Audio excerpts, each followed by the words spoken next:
ఒడ్లు ఎక్కువ వెళ్ళేది ఒడ్లుగా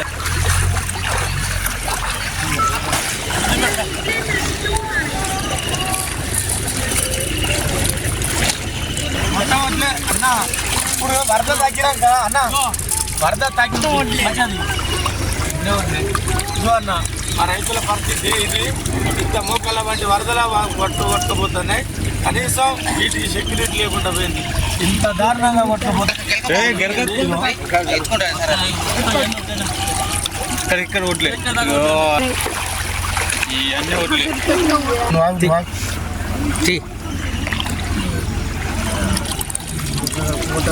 ఇది మా రైతుల పరిస్థితి. దయచేసి మీరు అధికారులు దృష్టి పెట్టాలి. మేము ఒక్కొక్కరి దగ్గర కట్లేర్ల దగ్గర ట్రాక్టర్ల దగ్గర హార్వెస్టర్ల దగ్గర అప్పులు చేసి మేము వ్యవసాయం చేసుకున్నాం.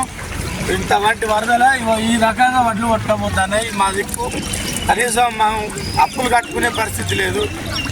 ఏ అప్పులోళ్ళు కూడా ఆగరు. వడ్లు పండినాయి అంటే అప్పులోళ్ళు ఇళ్ళకి వస్తారు. ఇంతవరకు మేము ఎవరికి రూపాయి కట్టాలో ఏడదేవాళ్ళం మా భార్య పిల్లలు ఏం చదువుకోవాలో అర్థం కాని పరిస్థితిలో ఉన్నాం.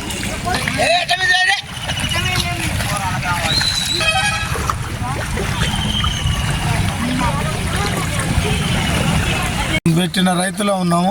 నేను 3 ఎకరాలు పెట్టిన, 1 లక్ష రూపాయలు అప్పు తెచ్చిన. కట్టుకునే టయానికి పంట చేతికి వచ్చిన టయానికి ఏం లేకుండా మొత్తం కొట్టుకుపోయింది. మొత్తం నీళ్ళ పాలైంది.